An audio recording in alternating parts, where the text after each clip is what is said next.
दोस्तों पिछले वीडियो में हम आपको निर्देशांक ज्यामिति का क्वेश्चन नंबर 20 तक का ऑब्जेक्टिव कराए थे। अब देखिए क्वेश्चन नंबर 21 से। अगर आप क्वेश्चन नंबर 20 तक का ऑब्जेक्टिव नहीं देखे हैं तो यहाँ पर आई बटन में लिंक दिया गया है, यहाँ पर आप क्लिक करके इसका वीडियो देख सकते हैं। इसका 1 से लेकर के 20 तक का ऑब्जेक्टिव निर्देशांक ज्यामिति का। इस वीडियो में देखिए क्वेश्चन नंबर 21 से। क्वेश्चन में देखिए 21 क्या कह रहा है, बिंदु P -6,8 की दूरी मूल बिंदु से है। तो मूल बिंदु से दूरी निकालने के लिए हम क्या करते हैं, इसका जो x नियामक है इसका स्क्वायर करते हैं और इसका y नियामक का स्क्वायर उसको जोड़ करके वर्गमूल करते हैं। तो आप इसको सॉल्व करके देख लीजिए, ऑप्शन यहाँ दिया गया है। चलिए इसको हम सॉल्व करते हैं। जब हम -6 का स्क्वायर करेंगे तो हो जाएगा 36। इसके बाद अगर हम 8 का स्क्वायर करेंगे तो हो जाएगा 64। इसका जोड़ करके वर्गमूल निकालना है। तो जोड़ने पर होता है 100 और 100 का वर्गमूल करेंगे तो हो जाएगा 10। यानी इसका ऑप्शन देख लीजिए, डी नंबर सही है, 10 इकाई इसका आंसर हो जाएगा। अगला देखिए क्वेश्चन नंबर 22 को। क्वेश्चन नंबर 22 देखिए क्या है, बिंदु 4,3 किस पाद में है। ऑप्शन देख लीजिए ABCD में से। तो दोनों यहाँ पर देखिए x नियामक और y नियामक दोनों पॉजिटिव है, दोनों पॉजिटिव पहला में होता है, यानी इसका प्रथम पाद ऑप्शन ए नंबर सही है, प्रथम पाद हो जाएगा। अगला देखिए क्वेश्चन नंबर 23 को। क्वेश्चन नंबर 23 है, सरल रेखाएं x बराबर 2 को तथा y बराबर -2 है, एक दूसरे के लंबवत। ऑप्शन नंबर बी देखिए, एक दूसरे के समानांतर, एक दूसरे के ना तो समानांतर ना ही लंबवत, और निष्कर्ष में से कुछ नहीं। चलिए इसको हम बताते हैं। तो यहाँ पर क्या बोल रहा है, सरल रेखा। इसका देखिए ग्राफ से इसको समझ में आएगा। इसका जब हम ग्राफ पर दर्शाएंगे x बराबर 2 को, x बराबर, तो ये x अक्ष पर दूसरा पॉइंट पर इस तरह से दूसरा पॉइंट पर ग्राफ ऐसे बनेगा। इसी तरह से y बराबर -2 है, तो y जो होता है -2 वो नीचे वाला, यानी कि यहाँ नीचे समझिए दूसरा पॉइंट इस तरह से जाएगा। तो ये इसका ग्राफ एगो ऐसे जाएगा एगो ऐसे आएगा। तो दोनों लाइन को देखिए कैसे जा रहा है, एक दूसरे के लंबवत है, लंबवत, यानी कि यहाँ पर देखिए 90 का कौन बना लगा, लंबवत है, इसलिए इसका ऑप्शन नंबर ए सही है, एक दूसरे के लंबवत इसका आंसर हो जाएगा। अगला देखिए क्वेश्चन नंबर 24 को। क्वेश्चन में देखिए 24 क्या है कि बिंदु -3, +5 किस चतुर्थांश में स्थित है। प्रथम पाद, द्वितीय पाद, तृतीय पाद, चतुर्थ पाद। तो इसका देखिए यहाँ पर माइनस प्लस है, और माइनस प्लस जो होता है ये दूसरा चतुर्थांश में होता है, दूसरा में, तो इसलिए इसका हो जाएगा द्वितीय पाद। ऑप्शन में इसका बी सही है, -+ द्वितीय में होता है। आगे देखिए इसका क्वेश्चन नंबर 25 को। क्वेश्चन नंबर देखिए 25 क्या कह रहा है कि यदि त्रिभुज ABC के शीर्षों के निर्देशांक A 2,4, B 0,6 और C 4,-1 हो तो त्रिभुज ABC के केंद्रक का निर्देशांक होगा। यानी यहाँ पर 3 नियामक दिया गया है, 3 बिंदु का, और इसका केंद्रक का नियामक पूछा गया। अगर केंद्रक का बोला जाए 2 बिंदु या 3 बिंदु का, तो इसका x नियामक का हम औसत निकालते हैं। औसत आप जानते हैं क्या करते हैं, x नियामक औसत निकालेंगे तो 2 में 0 को जोड़ेंगे, इसके बाद 4 को, तो 2 में अगर हम 0 जोड़ेंगे तो 2 हो जाएगा, और फिर 2 में हम 4 जोड़ेंगे, कितना हो जाएगा 6। टोटल कितना संख्या को हम जोड़े, 3 संख्या को, तो 6/3 हो जाएगा यहाँ पर। इसके बाद देखिए इसको y वाला के जोड़िए, यहाँ पर देखिए 4 है और यहाँ 6 है, 4 में 6 जोड़ेंगे तो हो जाएगा 10। 10 में यहाँ पर 1 जोड़ेंगे तो ये 1 घट जाएगा, यानी कि बच जाएगा 9। इसमें भी 3 संख्या जोड़ी, इसके बटे में 3 हो जाएगा, ये बचे 3 दूनी 6 और ये कट जाएगा 3 तिया 9, यानी 2,3 आ जाएगा, 2,3 आ जाएगा इसका केंद्रक का निर्देशांक, यानी ऑप्शन नंबर इसका बी सही है, 2,3 हो जाएगा। अगला देखिए क्वेश्चन नंबर 26 को। क्वेश्चन नंबर 26 क्या कर रहा है, बिंदुओं AB और -A और -B के बीच की दूरी होगी। ऑप्शन देख लीजिए ABCD में से। चलिए इसको हम बना करके दिखाते हैं। यहाँ देखिए ये दोनों के बीच की दूरी बोला गया है, तो बीच की दूरी निकालने के लिए क्या करते हैं, इसमें इसको घटा देते हैं। तो अगर A में हम -A को घटाएंगे इस तरह से, A में -A को घटाएंगे तो ये माइनस माइनस प्लस बना लेगा, यानी कि हो जाएगा A + A, यानी कि हो जाएगा 2A। क्या हो जाएगा 2A, और 2A का जब हम स्क्वायर करेंगे तो ये हो जाएगा 4A², तो हो जाएगा √4A²। इसी तरह से b में से हम माइनस बी को घटाएंगे तो हो जाएगा, इसका देखिए क्या हो जाएगा, b में से -2 का माइनस बी को घटाएंगे, b में से माइनस बी को हम घटाना इस तरह से, देखिए माइनस बी को, तो इसका भी हो जाएगा क्या, सॉल्व करने पर 2b हो जाएगा। और 2b का जब हम स्क्वायर करेंगे तो इसका भी हो जाएगा 4b²। यहाँ पर समझ गया, यहाँ देखिए 4 है, यहाँ भी 4 है। अगर हम 4 इससे कॉमन ले लें इस तरह से, 4 कॉमन, यहाँ बच जाएगा a² अब प्लस b², ये पूरा रूट में रहेगा, रूट में। तो देखिए 4 जो दिख रहा है ये 4 का वर्गमूल तो होता है, तो 4 का 2 बाहर आ जाएगा, लेकिन रूट के अंदर में ये a² और b² रह जाएगा। यानी कि आप समझिए कि इसका जो हो जाएगा रूट अंडर 2 आ जाएगा बाहर, क्योंकि यहाँ पर 4 था, तो 4 का समझिए कि वर्गमूल हो गया, 2 बाहर आ गया, और ब्रैकेट में क्या आया था, a² प्लस b², ये बच जाएगा अंदर में। यानी इसका ऑप्शन नंबर ए बिल्कुल सही है, 2√a² प्लस b²। अगला देखिए क्वेश्चन नंबर 27 को। क्वेश्चन नंबर 27 है, मूल बिंदु से P यानी कि 3, -4 की दूरी डैश होगी। ऑप्शन देखिए 2, 4, 3 और 5 है। यहाँ निकालना है हमको क्या, मूल बिंदु से दूरी। तो मूल बिंदु से दूरी के लिए सूत्र क्या होता है, √x² जोड़ y², यानी कि 3 का स्क्वायर करेंगे 9 प्लस -4 का स्क्वायर करेंगे माइनस प्लस बन जाएगा, 4 चौक 16 हो जाएगा, और 16 में 9 जोड़ेंगे तो हो जाएगा 25, और 25 का वर्गमूल आपको पता होगा 5 होता है। ऑप्शन नंबर इसका डी सही है, 5 हो जाएगा इसका। आगे देखिए क्वेश्चन नंबर 28 को। क्वेश्चन नंबर 28 है, y अक्ष से बिंदु 3, -5 की दूरी होगी। तो y अक्ष से इसका दूरी पूछा गया है। जब भी y अक्ष से दूरी पूछा जाए तो हमेशा देखिए शुरू वाला क्या होता है, x होता है, x का मान शुरू वाला। तो समझिए कि y अक्ष से दूरी पूछा तो x वाला जो होगा ये इसका आंसर होगा, यानी कि इसका सी नंबर ऑप्शन सही है, 3 हो जाएगा। y अक्ष से दूरी हो जाएगा 3, इसका हो जाएगा, यानी कि x अक्ष वाला। ठीक, अगर यहाँ पर पूछता x अक्ष की दूरी तब आप y वाला जाता है। यहाँ पर y अक्ष से बिंदु की दूरी पूछा y वाला, तो y से बिंदु का दूरी अगर पूछा जाए तो x यानी कि शुरू में जो रहेगा वही इसका हो जाता है दूरी, यानी कि सी नंबर ऑप्शन सही है, 3 हो जाएगा। आगे देखिए क्वेश्चन नंबर 29 को।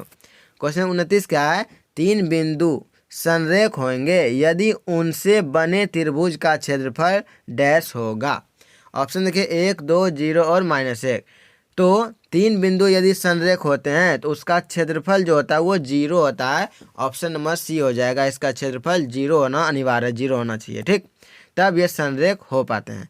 अगला देखिए क्वेश्चन नंबर 30 को। क्वेश्चन नंबर 30 क्या है, मूल बिंदु से 4, -3 की दूरी क्या है। तो यहाँ भी क्या करेंगे, ये 4 जो है 4 का स्क्वायर करेंगे 16, -3 का स्क्वायर करेंगे 9, इसका जोड़ करके वर्गमूल कर दिया, यानी कि इसका हो जाएगा 25 जोड़ने पर 25 का वर्गमूल 5, इसका हो जाएगा 5 इकाई। ऑप्शन नंबर डी सही है, 5 इकाई हो जाएगा।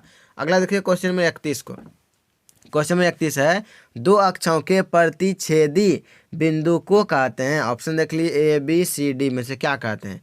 तो यहाँ देखिए, ये देखिए जैसे कि हो गया यहाँ पर y अक्ष, ये हो गया x अक्ष, ये दोनों ये जो प्रतिच्छेद यानी जहाँ पर कट किया, समझिए इसको क्या कहते हैं, आपको पता होगा, इसको कहते हैं मूल बिंदु। इसका ऑप्शन नंबर बी सही है, ये मूल बिंदु हो जाएगा, ऑप्शन नंबर बी हो जाएगा। अगला देखिए क्वेश्चन नंबर 32 को। क्वेश्चन नंबर 32 क्या कर रहा है, y अक्ष पर किसी बिंदु के निर्देशांक डैश होते हैं। तो y अक्ष पर ऑप्शन देख लीजिए यहाँ से ABCD में से, तो y अक्ष पर समझिए, y अक्ष पर तो ये y का मान कुछ ना कुछ होगा और x का मान 0 हो जाएगा इससे। तो y अक्ष पर अगर कोई बिंदु हो तो उसका x नियामक 0 होता है और y का यहाँ पर मान लिखाता है, यानी कि इस ऑप्शन नंबर बी सही है, 0, y के रूप में होगा। अगला देखिए क्वेश्चन नंबर 33 को। क्वेश्चन नंबर 33 है, बिंदुओं P -2, 8 और Q -6, -4 को मिलाने वाली रेखाखंड का मध्य बिंदु है। ऑप्शन देख लीजिए ABCD में से। यहाँ देखिए क्या बोल रहा है, मध्य बिंदु। तो जब भी मध्य बिंदु का नियामक मांगे इसका औसत निकालिए, यानी कि -2 में हमको -6 को क्या करना है, -6 को जोड़ना इस तरह से। इसको अगर हम सॉल्व करेंगे तो ये कितना हो जाएगा, -8 हो जाएगा, और बटे में 2 औसत निकालने के लिए यानी कि आ गया -4 x नियामक, x का मान इधर क्या आ गया, -4 आ गया। अब देखिए y वाला को, 8 में से अगर हम -4 को जोड़ेंगे, 8 में से हम जोड़ेंगे -4 को, इसको हम सॉल्व करेंगे क्या होगा 4, और इसके बटे में 2 औसत निकालने के लिए यानी कि 2 आ गया। -4, 2 हो जाएगा, जो कि ऑप्शन नंबर बी में है। -4, 2 हो जाएगा इसका आंसर। अगला देखिए क्वेश्चन नंबर 34 को। क्वेश्चन नंबर 34 है, एक्स अक्ष पर किसी बिंदु का निर्देशांक डैश होता है। ऑप्शन देख लीजिए ABCD, यहाँ से क्या होगा। तो यहाँ क्या बोला, एक्स अक्ष पर किसी बिंदु का निर्देशांक। एक्स अक्ष पर किसी बिंदु का निर्देशांक जो होता है वो इस रूप में होता है, ऑप्शन ए, यानी कि x,0 के रूप में होता है। एक्स अक्ष पर किसी बिंदु का निर्देशांक 34 का ये नंबर ऑप्शन सही है। आगे देखिए क्वेश्चन नंबर 35 को। क्वेश्चन नंबर 35 है, कार्तिकीय तल में स्थित किसी बिंदु 8, -9 के कोटि का मान होगा। ऑप्शन देखिए -9, +9, -8 और +7। यहाँ पर क्या पूछा है, कोटि। तो कोटि y वाले को, यानी कि इसका जो लास्ट में है, यानी इसको बोलते हैं हम कोटि, और शुरू वाले यानी x निर्देशांक को क्या बोलते हैं, भुज बोलते हैं। तो यहाँ कोटि का मान पूछा है तो हो जाएगा -9, यहाँ पर ऑप्शन नंबर ए हो जाएगा -9। अगला देखिए क्वेश्चन नंबर 36 को। क्वेश्चन नंबर 36 है, एक्स अक्ष पर स्थित किसी बिंदु का y नियामक डैश होता है। ऑप्शन के 0, -1, +1 और 2। यहाँ पर क्या पूछा गया, एक्स अक्ष पर स्थित किसी बिंदु का y नियामक। तो एक्स अक्ष पर जो है y नियामक 0 होता है। y वाला नियामक क्या होता है, हमेशा 0 होता है। तो यहाँ इसलिए हो जाएगा कि एक्स अक्ष पर स्थित किसी बिंदु का y नियामक 0 होता है, यानी कि ऑप्शन में इसका ए सही है, 0 हो जाएगा। अगला देखिए क्वेश्चन नंबर 37 को। क्वेश्चन नंबर 37 है, y अक्ष पर स्थित किसी बिंदु का x नियामक क्या होगा। तो y अक्ष पर x नियामक 0 यहाँ भी होता है, ऑप्शन में इसका सी सही है। तो आपको याद समझ गए होंगे कि x नियामक पर, यानी देखिए x बोला कि क्या, अगर x अक्ष बोला जाए, x अक्ष पर, तब y का मान क्या हो जाएगा 0।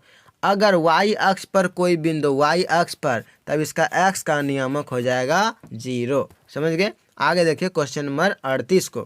क्वेश्चन नंबर 38 है, बिंदुओं 3, 4 और -2, 2 को मिलाने वाली रेखाखंड को समद्विभाजित करने वाले बिंदु के निर्देशांक।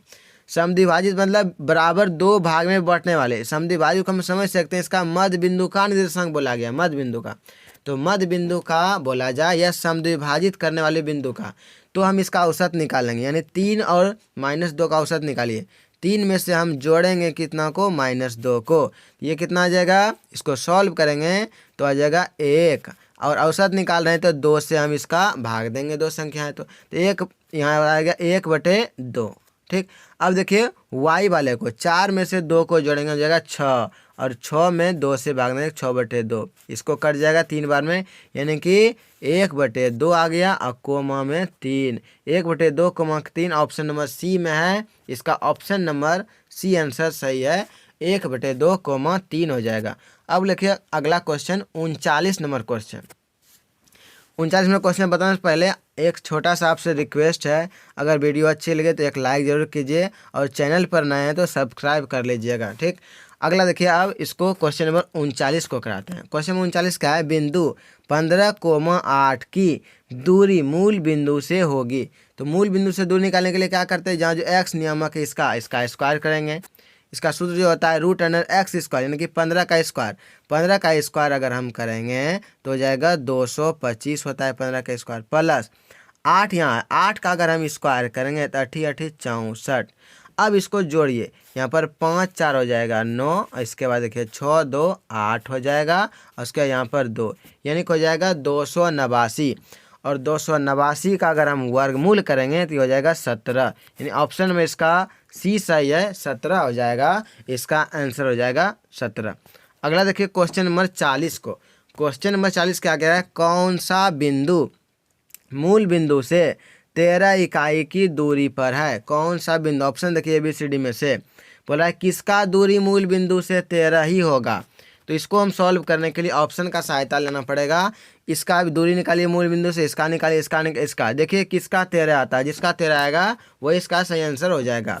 चलिए हम इसको डी नंबर को देखिए, डी नंबर कितना है 12, -12 का अगर हम स्क्वायर करेंगे तो 144 हो जाएगा, प्लस 5 का स्क्वायर करेंगे तो हो जाएगा 25, अब दोनों को जोड़ेंगे तो हो जाएगा कितना, √169, और 169 का वर्गमूल हो जाएगा करता है 13। यानी कि डी नंबर ये जो ऑप्शन है इसका हम निकालते हैं मूल बिंदु का नियामक, यानी ये मूल बिंदु से इसका दूरी, क्या बोला है कि कौन सा बिंदु, मूल बिंदु से 13 का, यानी कि इसका मूल बिंदु से अगर हम दूरी निकालते हैं तो 13 यहाँ पर आ जाता है। यानी ऑप्शन नंबर डी बिल्कुल इसका सही है। अगर वीडियो अच्छी लगे तो एक लाइक ज़रूर कीजिएगा, चैनल पर नए तो सब्सक्राइब कर लीजिएगा, और प्ले लिस्ट में यहाँ प्ले लिस्ट दिया गया, यहाँ से आप जितना वीडियो त्रिकोणमिति का हो या और भी चैप्टर का जितना भी वीडियो हम अभी तक ऑब्जेक्टिव कराए हैं सभी वीडियो यहाँ ऑब्जेक्टिव मिल जाएगा। आप सभी चैप्टर का यहाँ से देख सकते हैं और इसको बनाने के लिए सीख सकते हैं और अच्छे अंक ला सकते हैं एग्जाम में।